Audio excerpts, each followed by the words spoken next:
मेरी अपनी ज़िंदगी का एक्सपीरियंस ये कहता है कि आपको ना कभी भी घर का अच्छा बेटा नहीं बनना चाहिए। आपको हमेशा ना समझदार बेटा बनना चाहिए। अच्छा बेटा वो होता है जो ना अपने सिबलिंग्स की मदद करता है, जो कमज़ोर सिबलिंग्स होते हैं। मतलब मेरा भाई है यार, ज़्यादा अच्छा नहीं है पढ़ाई के अंदर, तो उसकी मैं मदद कर दूँ, या वो ज़्यादा कुछ करता नहीं है तो मैं उसकी मदद कर दूँ, या ज़िंदगी में आगे जाने के लिए जितने भी मेरे इतराफ़ के लोग हैं उनकी मैं मदद करूँ। कोई ज़रूरत नहीं है इतना अच्छा बनने की। ये बात मैं इसलिए भी कह रहा हूँ कि मैंने अक्सर घरों में देखा है कि जो बड़े बेटे होते हैं, जिनके ऊपर रिस्पॉन्सिबिलिटी ज़्यादा होती है, जो स्मार्ट होते हैं, आपने अक्सर वो कोटेशन सुनी होगी कि घर में सबसे ज़्यादा प्रेशर में जो बंदा होता है ना वो घर का बड़ा बड़ा बेटा होता है। क्योंकि वो देख चुका होता है कि यार मेरे फादर जितना कर सकते थे उन्होंने कर लिया, अब जो करना है मुझे करना है। ना सिर्फ मुझे अपनी लाइफ बिल्ड करनी है बल्कि अपने सिबलिंग्स की लाइफ भी बिल्ड करनी है। बट मैंने जनरली ये देखा है कि इस चीज़ का आपके जो बाकी लोग हैं ना वो बड़ा एडवांटेज लेते हैं। वो ना घर का बड़ा बेटा है, काम भी सारे कर रहा है, उसको हाँ इंपॉर्टेंस मिल रही है, जो उसको बड़ा मजा आ रहा है कि यार मुझे इंपॉर्टेंस मिली है। But at the same time जितनी वो सेक्रीफाइसेस दे रहा है, जितनी वो पैसों की सेक्रीफाइसेस दे रहा है, तो होना तो ये चाहिए कि घर के जो बाकी लोग हैं वो बोले कि यार अगर हमारा बड़ा भाई कर रहा है तो हम भी, जो वो हमें सपोर्ट मिल रही है ना, हम उस सपोर्ट को बेस बना के हम भी जिंदगी में आगे जाएंगे ताकि कल को हम अपने भाई को सपोर्ट कर सकें। बट जनरली मैंने देखा है कि रियलिस्टिकली अगर मैं बात करूं तो ये उलट हो जाता है। अगर एक टॉप का बंदा घर में आ गया है, यार ये तो बेटा तुम्हारे बहन भाई तो ऐसे ही है ना, वो तो कुछ नहीं कर सकते, तो बेटा तुम्हें ही करना है सारी चीजें, जाके वो बंदा करे जा रहा है करे जा रहा है, उसको रियलाइज नहीं हो रहा। और कल को जब, अभी तो सब चलो उस लेवल के हैं, कोई यूनिवर्सिटी में पढ़ रहा है, कोई कॉलेज में है, एक भाई है उसकी अभी शादी हुई है, वो सब चीजें, लेकिन कल को 10 साल के बाद जब सबकी अपनी अपनी शादियां हो जाएंगी तो वो जो उसने जितना भी पैसा जमा किया था, जो वो अपने लिए जमा कर सकता था, अपने बच्चों के लिए जमा कर सकता था, वो तो गया पैसा। वो तो अब सबकी अपनी अपनी फैमिलीज हो गई, वो पैसा तो कंज्यूम हो गया उस घर के अंदर। जब आपने कहा आपकी रिस्पॉन्सिबिलिटी, जब आपको घर वाले बोला क्योंकि आप घर के बड़े बेटे हैं तो आपकी रिस्पॉन्सिबिलिटी है, वो तो कंज्यूम हो गया पैसा। आपके भाई ने बाद में लाइफ शुरू की लेकिन सारी सेविंग्स उसके पास है, उसने तो किसी को कंट्रीब्यूट नहीं करना, उसके तो कुछ नहीं देना। मैं यहाँ पे हरगिज ये नहीं कह रहा हूं कि अपनी फैमिली को कंट्रीब्यूट मत करें, सपोर्ट मत करें, बिल्कुल सपोर्ट करें। यह आपका फर्ज बनता है अपने पेरेंट्स के लिए करना, अपने सिबलिंग्स के लिए करना। लेकिन जो हम हाथ पे आंखों पे पट्टी बांध के जो हम करते हैं ना कि जितना पैसा आ रहा है, मैं इतने लोगों से मैं दुबई में सबसे पहली बार ये समझाता हूं, जब मैं सेशन देता हूं ना, मैं थोड़ा सा उनका फाइनेंशियल अंडरस्टैंड करने की कोशिश करता हूं कि आप दुबई में रह रहे हैं, कनाडा में रह रहे हैं, घर कितने पैसे भेजते हैं? सर मेरी 5,000 दिरहम सैलरी है, मैं 5,000 दिरहम में सर फैमिली को तो नहीं रख सकता यहाँ पे, तो इसलिए फैमिली मेरी वहां पे, लेकिन मैं ना अपने घर में ना मैं 2,500 दिरहम भेजता हूँ, 2,000 दिरहम भेजता हूँ। मैं कहता हूँ क्या लॉजिक है 2,000 दिरहम भेजने की, आपकी तो फैमिली भी यहाँ पे नहीं है, तो आप जितना पैसा भेज रहे हैं वो कोई कैलकुलेशन के हिसाब से जा रहा है। सर मैं तो दे देता हूं, फिर जो मेरे पेरेंट्स हैं ना वही सब कुछ करते हैं। तो यार आपने पूछा है, कभी कोई कैलकुलेशन की है कितना रेंट में जाता है, कितना बिजली के बिल में जाता है, कितना ग्रोसरी के अंदर जाता है? कोई कैलकुलेशन तो होनी चाहिए ना। और फिर मैं लड़कों को समझाता हूं, नहीं नहीं, बिल्कुल भी आपने ऐसा नहीं करना।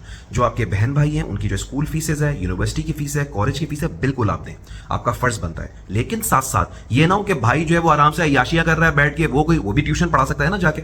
आपने जब अपने फादर की आपकी सैलरी अगर नहीं थी इतनी अच्छी तो आपने ट्यूशन पढ़ाई ना अपनी स्टडीज को सपोर्ट करने के लिए। आप अगर आज दुबई आए तो क्या बड़े आराम से आ गए? आपने क्या मसले फेस नहीं किए? आप अगर अपनी फैमिली से यहाँ पे दूर रह रहे हैं तो बड़ी आराम से रह रहे हैं। आपने जो अपना करियर बिल्डअप किया है क्या बड़ी आराम से किया है? क्या आप डिप्रेशन में नहीं गए? क्या आपने बैड बॉसेस को फेस नहीं किया? क्या ऑफिस की पॉलिटिक्स फेस नहीं की? आपने सब चीजें फेस की हैं। बट आगे वाले को ये सब चीजें नहीं पता। उनके जहन में क्या इंप्रेशन है कि यार मेरा बाहर मेरा बेटा है, बड़े वो दुबई में रहता है या वो कनाडा में रहता है, वो तो बस आराम से रहता है वहां पे और वो हमें पैसे भेजता रहता है। सो इसलिए कोई जरूरत नहीं है घर का अच्छा बेटा बनने की। ये घर के अच्छे बेटे जो है ना, ये आखिर में सबसे ज्यादा यही रो रहे होते हैं कि यार हमने घर वालों के लिए इतना किया। क्योंकि अभी जो आप घर में दे रहे हैं ना, जब आपके पेरेंट की अम्ब्रेला है, आपके फादर है, मदर, घर में सब आपके बहन भाई हैं, उस वक्त आप जितना पैसा दे रहे हैं तो मैं आपको बता दूं कि उसकी कोई कैलकुलेशन नहीं है। वो पैसा अगर आप बचाएं तो अपनी एक प्लॉट ले सकते हैं, अपना घर ले सकते हैं, अपना पत्नी क्या क्या आप ले सकते हैं। लेकिन चूंकि आपकी जिम्मेदारी है, उस जिम्मेदारी की बेस के ऊपर आप वो चीजें घर में देते हैं। लेकिन अगर उसकी मिस ट्रीटमेंट हो रही है, अगर कोई घर में ऐसा आपका सिबलिंग है, कोई भाई है, कोई भी बहन है, कुछ भी है, जो भाई आराम से बैठे में करियर की कोई टेंशन ही नहीं है, कोई सीरियस ही नहीं ले रहा चीज को, और उनको पता है भाई तो बाहर बैठा है, भाई तो घर में भेज रहा है पैसे, then don't try to be a nice बेटा।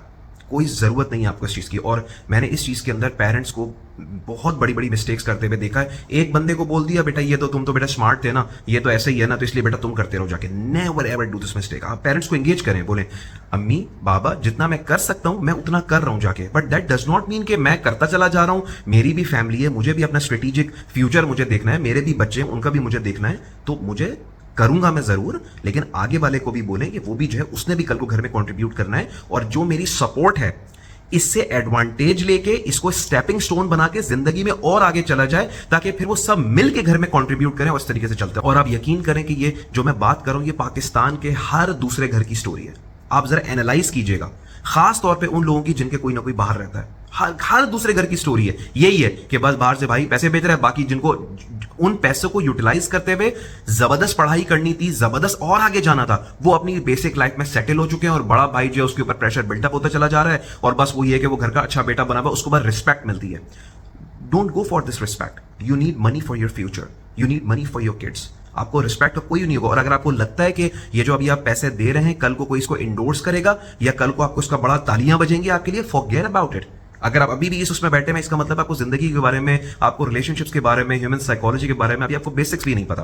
सो just to conclude today's video, घर में बिल्कुल सपोर्ट करें, अपने माँ बाप को सपोर्ट करें, उन्होंने आपको आपके लिए अपनी लाइफ दी है, अपने बहन भाइयों को सपोर्ट करें, but not blindly, don't do that. Calculated support करें, जो उनको चाहिए वो सपोर्ट करें, अपनी हद से ज़्यादा सपोर्ट करें, बट वो एक टाइम फ्रेम के अंदर होनी चाहिए। आपके बहन भाइयों को, आपके सराउंडिंग्स में लोगों को ये बात अंडरस्टैंड करनी होगी कि ये सपोर्ट एक टाइमली है, हमें इसकी ज़रूरत है, ये अनलिमिटेड नहीं है, एक वक्त आएगा ये सपोर्ट चली जाएगी और उससे पहले पहले हमने भी उस लेवल के ऊपर जाना है, ना सिर्फ अपनी फैमिली के अंदर कॉन्ट्रीब्यूट करना है, बल्कि जिस भाई ने हमारे लिए किया है ना, हमने उसको भी सपोर्ट करना है।